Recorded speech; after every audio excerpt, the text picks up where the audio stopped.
F1's another step closer to getting an 11th team after Andretti Cadillac's entry won FIA approval, but it's also diving headfirst into the worst case scenario. The search for a potential new F1 team has rumbled on for the whole of 2023, with a pretty contentious backstory before then as well.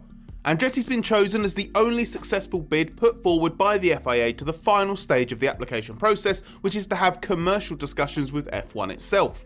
But this is likely to be the most complicated part yet. It essentially boils down to whether Andretti can convince the commercial rights holder to drop an objection it's had for a very long time.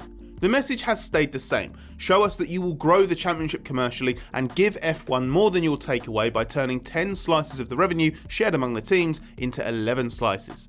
And while there is a financial aspect to winning over the FIA, that relates to showing the funding exists to be a competent F1 team on track. It is not the same as presenting a good commercial case to F1 itself. With that in mind, F1 has been lukewarm at best regarding the prospect of a new team joining the grid, and has the ability to refuse a commercial agreement, even though it would be controversial, messy, and open to a potential legal challenge. That background and the fact this is an ongoing process explains why F1's response to the FIA announcement was only a simple and borderline forced acknowledgement. We note the FIA's conclusions and will now conduct our own assessment of the merits of the remaining application. So why is it so bad for the FIA to have announced this? We should clarify that we're not saying the worst case scenario is that Andretti Cadillac has got an entry. Our concern and disappointment is directed elsewhere. For starters, had the FIA and F1 given Andretti the green light together, or just flat out rejected it, then at least this matter would have been brought to a quicker conclusion. Instead, F1 stumbled into a murky middle ground. There's an applicant that has formally received the FIA's backing, which to a lot of people will mean an 11th team is coming. But soon these so-called commercial discussions will only drag the whole process out even further and potentially be for absolutely nothing. What happens if there's no agreement? There'll be no Concord deal for Andretti Cadillac and therefore no prize money, but also legal arguments over the right to compete in F1 without F1 being able to show the Andretti Cadillac cars on TV. It'd descend into a farcical, complex and expensive legal dispute, and it may all end with us questioning what the point of all this was if there was not really any chance of a positive outcome. And that gets to the heart of the problem. The prospect of a new F1 team is normally exciting, enjoyable, intriguing, but this is nothing like what we've come to expect from such a process. F1 and the FIA have been disjointed from the start, hence we have two divided stakeholders adopting two different positions. The FIA wanted to see what potential new teams were out there. F1 didn't have any interest in entertaining that. This didn't happen when Haas was given the last new F1 entry, and it didn't happen when 4 teams were granted spots on the grid for 2010 either.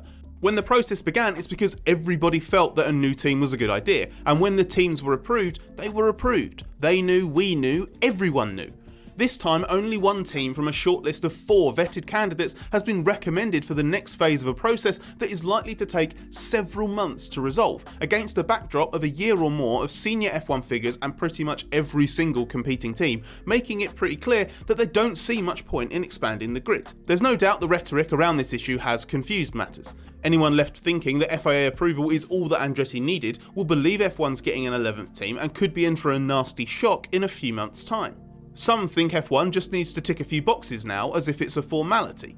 Others believe F1 wouldn't dare risk a backlash by rejecting Andretti and a company like General Motors, but that could easily be underestimating F1's resolve and its willingness to let the matter become a legal one if necessary.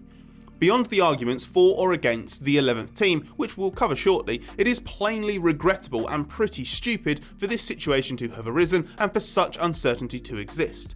But since this process was formally started by FIA President Mohammed Ben Sulayem in February, this outcome has been inevitable.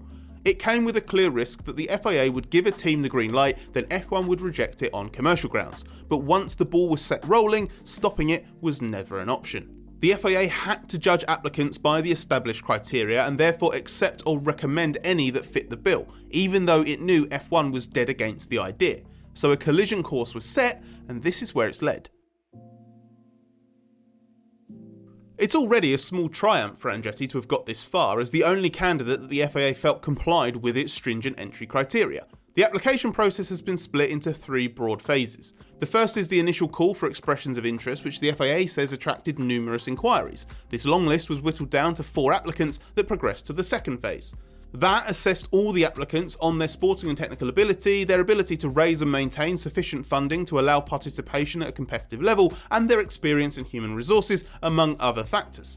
Expansive junior single-seater organisation Hi-Tech, the curiously named and even more curiously positioned Lucky Sun's idea, and New Zealand car manufacturer Rodin Cars were the other applicants assessed during Phase 2, but they've all been informed that they were unsuccessful. According to Ben Sulayem though, Andretti has satisfied the set criteria and illustrated that they would add value to the sport. And that's exactly what F1's always said it was looking for, right? So could it really say no if Andretti's ticked so many of the FIA's boxes? Well yes, obviously it could, and it could be justified. But it would be a terrible look. F1's been quite clear that it wants manufacturer teams that are signed up for the 2026 engine regulations and/or manufacturer-backed projects that are prepared to invest or buy out one of the 10 existing teams. And those 10 existing teams are all fairly consistent in insisting any genuine new entrant needs to pay through the nose to even get in and be a foolproof bet on bringing in buckets more cash for everyone else to share. A Cadillac-branded Andretti team, leaning heavily on the all-American image at a time F1 has 3 races in the United States and keeps preaching massive growth there as well, has some obvious commercial potential on paper. The argument that everyone will be left with a smaller piece of the pie will be a hard sell to the public when F1's calendar is relentlessly expanding, there's an established cost cap, and everyone's talking up the American-powered commercial boom. Especially as a new team with new drivers and with all the associated excitement and interest that will inevitably bring, especially with such serious names behind it, is exactly what F1 needs now it's entered an unfortunate phase of chronic predictability. And Andretti Cadillac doesn't look a much less viable or competitive proposition than Doralton-backed Williams does, or Ferrari customer Haas does, or the second Red Bull-owned team does. A counter to that is that F1's existing minnows persevered through some extremely tough times in recent years, having invested in F1 before its post-Netflix and post-Covid boom, so they deserve to be prioritised over people who just want to cash in now that F1's got a lot more popular. There is some validity to that argument, but good luck explaining that to people who will just see F1 turning down an American team with proven motorsport pedigree which also has the backing of a major car maker behind it. And if that doesn't make the grade, fans will surely be wondering if any new team would ever be considered good enough to enter. It's almost impossible for F1 to say no without looking like a return to the bad old days of protectionism and self-interest, placing greed before sport and suggesting the 10 teams that are meant to be the cream of the crop in the most competitive motorsport in the world are scared of a little extra competition. Unsurprisingly, this all boils down to what's been behind the skepticism towards Andretti all along: greed. Nobody wants to cut the pie into an 11th piece. But F1's rules allow for more teams, the governing body has held a thorough process, and out of 4 candidates it has approved only 1. So the barrier to entry must have been high, because it isn't just recommending new teams for the sake of it. If F1 sticks to its guns and disagrees, it's essential that the reasoning given is clear and watertight. That's not just for legal purposes, because it could get really messy in that department, but also because of how badly it will reflect on F1 if it's regarded by the wider world to be a closed shop. Despite the emotions and raw excitement about expanding the grid, there are good reasons for setting a very high bar for prospective new teams to clear. F1's financial model would be harpooned by being lax on who is allowed in, and a late 1980s style fly-by-night outfit has no place in F1 today, no matter how wonderful the tales of some truly heroic failures are. But it must be made absolutely clear what standards teams are being measured against. The FIA hasn't offered much in the way of information about why Andretti was accepted and the others rejected, and that ideally will follow, but it has completed a rigorous process that asked a lot of the applicants, and that's put the ball firmly in F1's court. The demands that a new team should contribute to F1's value and growth, as well as offering something on track, are reasonable but have also been, so far, ill-defined and imprecise. They've been vaguely expressed in a way that makes it too easy to draw the conclusion that it's about protecting the value of the existing teams, even if it's at the expense of sacrificing future growth.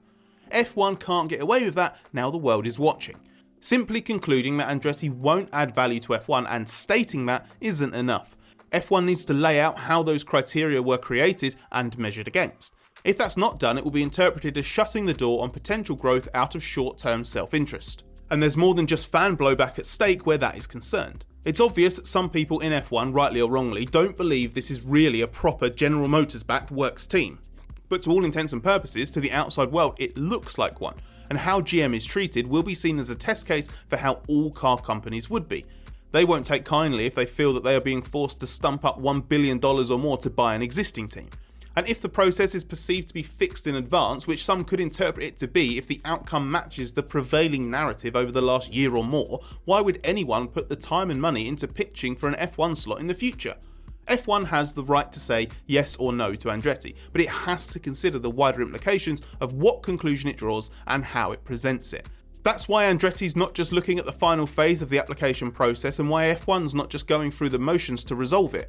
This is the start of a complicated and contentious impasse, one that every stakeholder should have desperately wanted F1 to avoid, but has probably known for a long time that it couldn't.